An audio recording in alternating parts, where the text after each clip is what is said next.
గత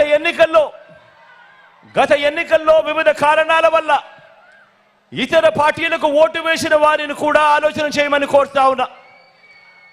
ఇదే సందర్భంగా అడుగుతా ఉన్నా, కులం కారణం కావచ్చు, లేదా ఎప్పటి నుంచో ఆ పార్టీలో ఉన్నామన్న కారణం కావచ్చు, లేదా మరో ఇతరత్ర కారణం కావచ్చు. కానీ ప్రతి ఒక్కరూ కూడా ఆలోచన చేయమని అడుగుతా ఉన్నా.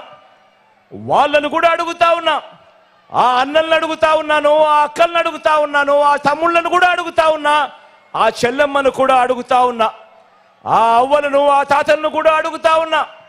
మీరు నాకు గత ఎన్నికల్లో నాకు ఓటు వేయకపోయినా కూడా మీకు ఈ 5 ఏళ్లలో మంచి చేసిన ప్రభుత్వం మనది కాదా అన్నది ఒక్కసారి ప్రతి ఒక్కరూ కూడా ఆలోచన చేయమని కోరుతా ఉన్నాను.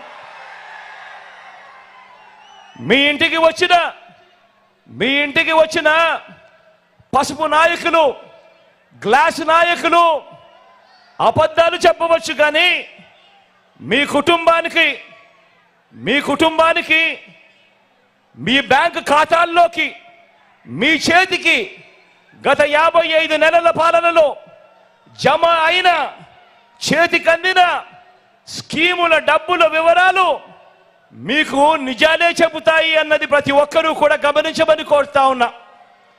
మీ ఇళ్లకు వస్తా ఉన్న వాలంటీర్ సేవలు, మీ ఇంటి ముంగటికే వచ్చిన పెన్షన్, మీ ఇంటి ముంగటికే వచ్చిన రేషన్, మీ ఇంటి ముంగటికే వచ్చిన వైద్య సేవలు, మీ ఇంటి ముంగటికే వచ్చిన సర్టిఫికెట్లు, పౌర సేవలు, మీకు అందిన ఇళ్ల పట్టాలు, ఇవన్నీ కూడా మీకు నిజాలే చెబుతాయి.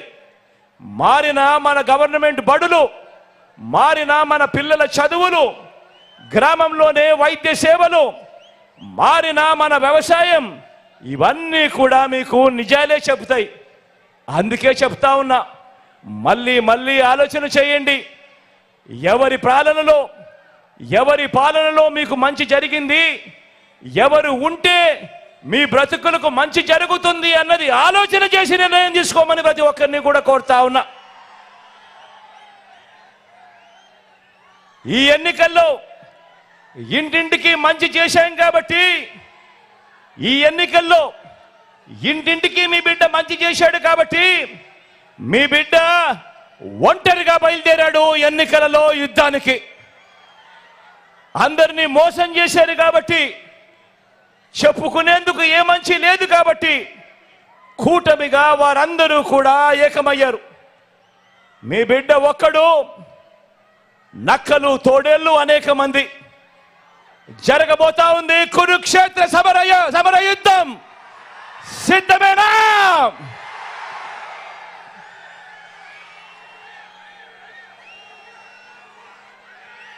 ఈ కూటమి, వారి కూటమి ఎలాంటిదో మీరే చూస్తున్నారు కదా.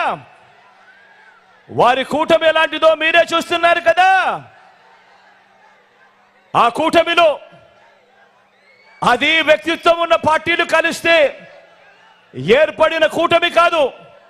అది మిగతా పార్టీల్లోకి చంద్రబాబు తన మనుషులను పంపితే ఏర్పడిన కూటమి. అది దత్తపుత్రుడు టికెట్లు ఇస్తే ఏర్పడిన కూటమి కాదు. దత్తపుత్రుడు టికెట్లు ఇస్తే ఏర్పడిన కూటమి కాదు.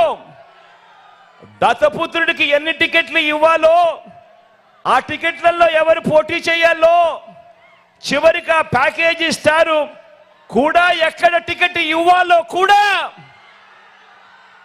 బాబు నిర్ణయిస్తేనే ఏర్పడిన పొత్తు.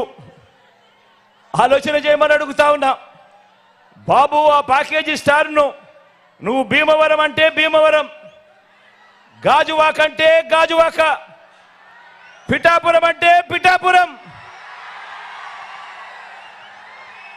బాబు ప్రయోజనం కోసం ఎక్కడ నిలబెడితే బాబుకు ప్రయోజనం కలుగుతుంది అని అంటే అక్కడ నిలబెట్టడం. ఎక్కడ కావాలంటే అక్కడ బాబు సిట్ అంటే సిట్టు, స్టాండ్ అంటే స్టాండు. ఎక్కడ కావాలంటే అక్కడ బాబు జగన్ను తిట్టు అంటే తిట్టు, ఇంకా కొట్టు అంటే కొట్టు. దత్తపుత్ర నీకు ఇచ్చేది 80 కాదు, నీకు ఇచ్చేది 20 అంటే దానికి కూడా జీ హుజూర్. ఇది ప్యాకేజీ స్టార్ పరిస్థితి. రాష్ట్రాన్ని హోల్సేల్గా దోచుకునేందుకు, దోచుకున్నది పంచుకునేందుకు చంద్రబాబు రాజకీయాలు చేస్తా ఉంటే, కులాన్ని హోల్సేల్గా బాబుకి అమ్మేయగలననే భ్రమతో ప్యాకేజీ స్టారు రాజకీయం చేస్తా ఉన్నాడు. ఈ ప్యాకేజీ స్టార్కు మన రాష్ట్రం అంటే ఎంత చులకనంటే, జ్వరం వస్తే పిఠాపురం వదిలి హైదరాబాద్ వెళ్ళిపోయేటంత చులకన.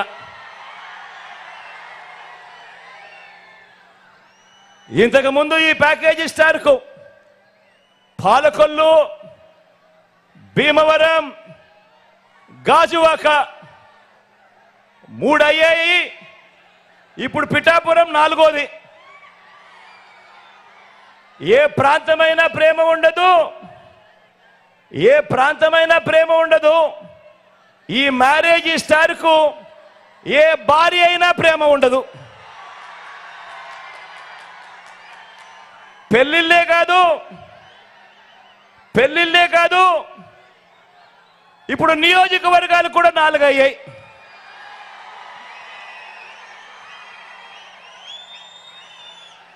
మామూలుగా ఇక్కడ ఒక సామెత ఉంది, చాలా ఫేమస్ సామెత కూడా. పెళ్లికి పిఠాపురం వెళుతూ వెనకటికొకడు పెళ్లిని శంకర పట్టుకుని వెళ్ళాడన్నది సామెత. ఆ పిల్లిని చంకన పెట్టుకొని వెళ్ళింది ఎవరా అని ఇంతకాలం ఎవరికి అర్థం కాలేదు. కానీ ఇప్పుడు అర్థమైంది, చంద్రబాబు తన చంకలో ఉన్న ఆ పిల్లిని ఇప్పుడు పిఠాపురంలో వదిలాడు అని.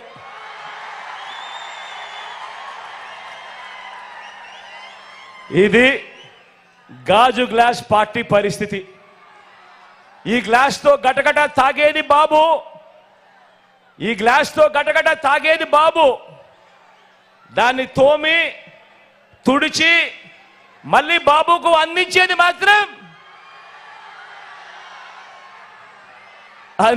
మాత్రం ఈ ప్యాకేజీ స్టార్.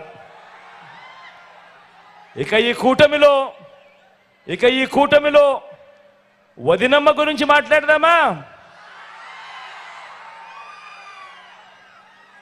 ఈ కూటమిలో ఉన్న వదినమ్మ, బాబు చేరమంటే ఈ వదినమ్మ కాంగ్రెస్ లో చేరింది. ఇదే బాబు బీజేపీకి ట్రాన్స్ఫర్ ఆర్డర్ ఇచ్చిన వెంటనే బీజేపీకి చేరింది.